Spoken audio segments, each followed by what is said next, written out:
Me and Pac went in the studio and did a song together. And then them little dudes. Outlaws. Yeah. Outlaws. They came, like, as soon as we got there, they came up to Pac talking about, yo, Lauryn Hill dissed you, Mobb Deep dissed you. Big Daddy Kane just lit a match under hip-hop history, and what he said about Jay-Z and Tupac has everybody talking. This ain't just some old-school gossip. Kane dropped receipts that flipped the whole story we've been told. Let's break it down. Kane wasn't just in the scene, he built it for Jay-Z. That's right, he was the one who gave Jay his first real shot. Back in the day, Jay was rolling deep with Kane, jumping on stage during Kane's sets and freestyling like a beast while the crowd lost their minds. It's true. Tupac, he really had an issue with Jay-Z. He really didn't like him then. Not at all. I think that if Pac was alive, it would have been a whole different story. And as much money as Jay-Z has, he still hasn't accomplished what Tupac accomplished before he was at 25 years old. He held it down in the cypher while Kane swapped outfits backstage. It was raw, it was hungry, and it was real. But as Jay-Z blew up, guess what? Kane's name started disappearing like it never mattered. Now here's the plot twist nobody saw coming. Kane didn't just talk about Jay-Z, he dragged Tupac's name into it too. While Kane was putting Jay on across the East Coast, Pac was out west causing chaos. Oh, hold up. Tupac is a lyricist. See what I'm saying? It's just that he's not one of those lyrical MCs that spit stuff, but his stuff is, he spit deep lyrics that touch your soul. Calling out industry clowns, putting fakes on blast, and yes, throwing direct shade at Jay-Z from the jump. That tension, it's been simmering for years. So now the streets are asking, what's Kane really getting at? Did Jay-Z simply soak up inspiration from Kane and Pac? Or did he use them as stepping stones to build his kingdom? Did he jack their game plan and never once look back to say thanks? That's the kind of heat that's got social media going wild. Jay-Z, I heard that no one really wanted to sign him when you were shopping him around the record labels. Is that true? Mm-hmm. Yeah. This was, I want to say, I don't know, 90, 91 maybe. We was, we recorded some songs, probably about 4 or 5 songs on Jay-Z, and shopped them to several different record labels, and they all passed. Way before Jay-Z was a global icon, back in the early 90s, he was just a hungry kid trying to break through. And guess who took him on tour during that legendary Chocolate City run? Kane did. He didn't just let Jay spit a few bars, he believed in him. He was out here pushing Jay's demo, recording tracks, and sending them out to every label in sight. But here's the twist. Those labels weren't feeling Jay-Z at all. They told Kane his guy just didn't have the sound. Still, Kane didn't back down. He saw the spark in Jay, the rapid fire delivery, the swagger, the sharp flow. That was all part of Kane's own flavor. Jay's signature sound? It carries Kane's fingerprints all over it. But when Jay got big, he barely looked back. In interviews, shows, and even in his memoir, Decoded, Kane gets a quick shout out. I remember actually having a record deal through a production deal with someone else and recording, and then the next thing you know, someone else on the label blew up. Jay mentions learning stage presence from him, and that's it. No real credit, no deep respect, just a throwaway line like Kane was some random cameo. And yeah, Kane definitely felt that cold shoulder. Then there's that one line that got everybody whispering behind the scenes. In Jay-Z's track Do It Again, he spits, "I've seen the same ish happen to Kane, 3 cuts in your eyebrows trying to wild out." Now, if you know anything about Big Daddy Kane, you know those 3 eyebrow slits were his trademark. That was his look.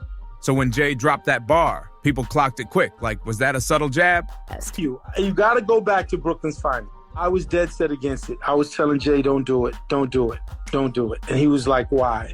And I was just like, he's too strong. I said, but before we take over the world, we got to take over the West Coast. Before we take over the West Coast, we got to take over the East Coast. Before we take over the East Coast, we got to take over New York. Before we take over New York, you got to take over Brooklyn. And he owns all that. And I was like, this is not a whack. So I was just like, I was in fear that I was like, yo, you may come off like this little man. You understand? Back in the late 80s and early 90s, Kane was the definition of cool. The 3 eyebrow cuts weren't just a trend, they were his brand. But by the time the late 90s rolled around, things started shifting. Kane's name wasn't lighting up the charts anymore, and a new wave was taking over. So when Jay-Z, Kane's own protege, spit that line, it felt icy. Some fans said it was straight up disrespect. Even radio queen Angie Martinez reportedly commented on air that it sounded like a diss. That only turned up the volume. Kane tried to play it off later like it wasn't deep, but come on. When the guy you helped get in the game throws shade like that, it hits different, especially when you were the one giving him the mic in the first place. Jay's always said he studied Kane heavy, watched his moves, his delivery, the way he commanded a stage. But when Jay made that pivot into the slick gangster hustler persona, Kane stepped aside, giving him space to grow. That's real love, real respect. But now, years later, Kane's finally speaking up, asking the question that's been hanging in the air. Did Jay-Z purposely edge him out the frame? Yeah, I think Pac was more upset that that word was getting back to him, that the people that did do this to him was affiliated one way or another with Biggie, and whether they was extorting him or word got back that they was going to do this to Pac. So this is one of the reasons that Pac was upset. And the thing is, Kane ain't alone in feeling that way. While Kane was stepping back, staying low-key, Tupac was rising up, loud and unfiltered. He was calling out the shady moves happening in the industry, the fake alliances, the backdoor deals. Pac saw how hip-hop was changing in real time, from bars and heart to money, power, and flashy images. And right smack in the middle of that industry shift, Jay-Z's name was rising fast. And then what Big did, which I was like, that's why Pac was on Jay, because of Brooklyn's finest. If they have twins, you probably have two Pops. Get it? Two Pops. And Jay's on the record with him. So now he's like, you ain't no like me, Jay-Z. Then he start bombing on Jay. Back in the day, the streets were buzzing with rumors. Folks were saying Jay-Z felt low-key shook by Tupac. Not because Jay didn't have skills, he had bars, no doubt, but Pac brought something different. That wild, fearless energy, that unstoppable presence you can't fake, copy, or learn in a studio.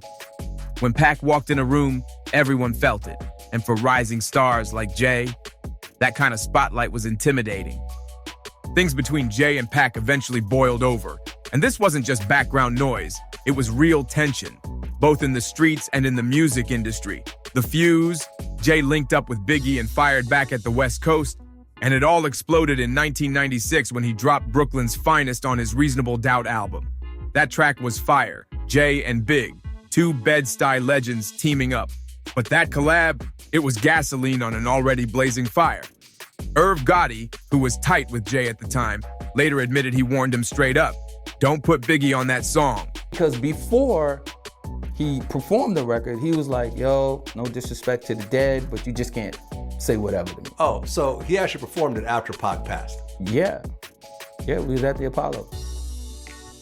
It was, I will say this, if you can find anybody who was at that show and the Apollo was packed, they will tell you that it was absolutely crazy, the things he was saying. I was like, Lord Jesus. Like when you know when you hear something, it's one thing, but then when you hear it performed, it's like, jeez.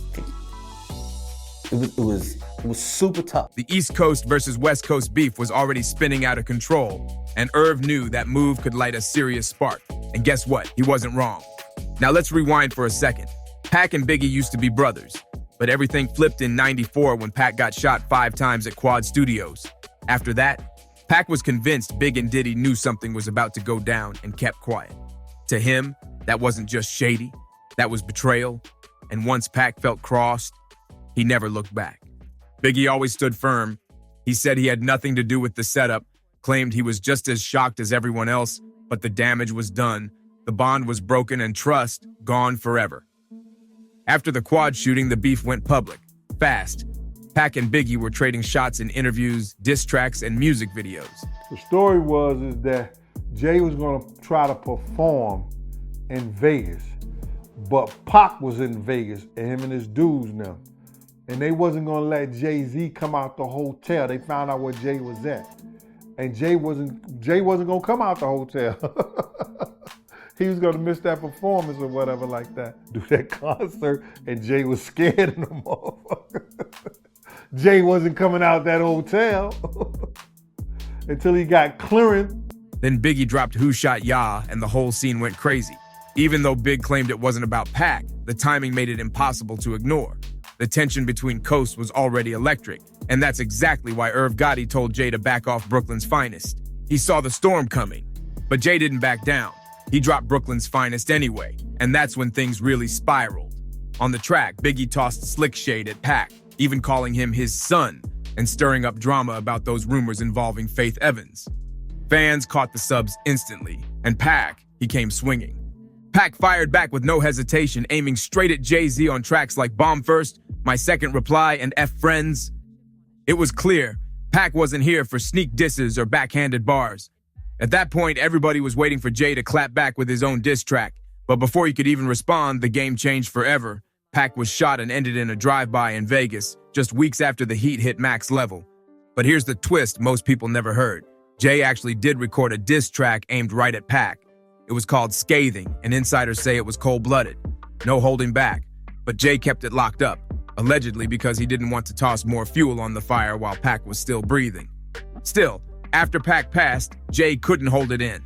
He stepped on stage at the Apollo and performed that same unreleased diss live.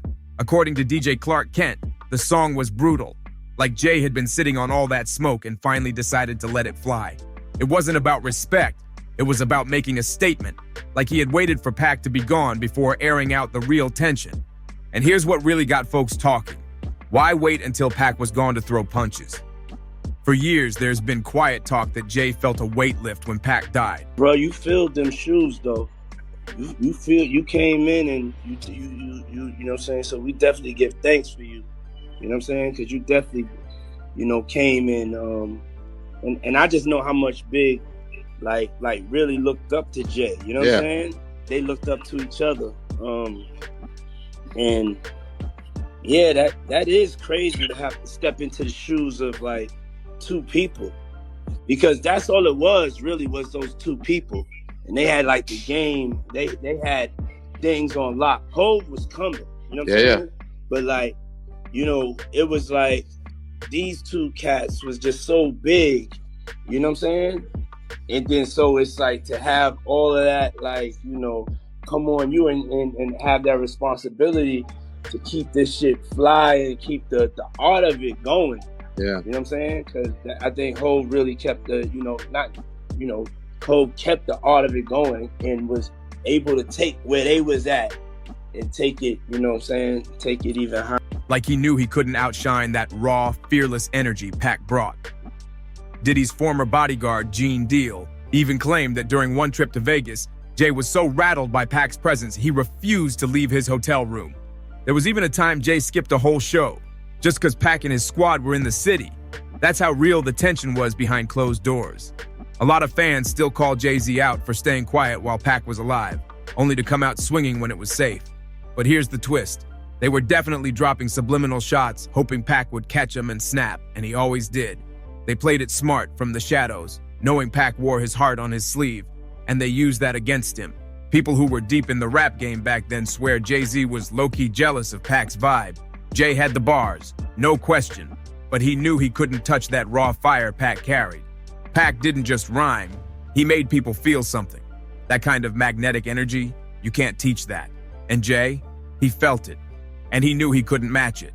Even Nas dropped a bomb in an old interview that made heads spin.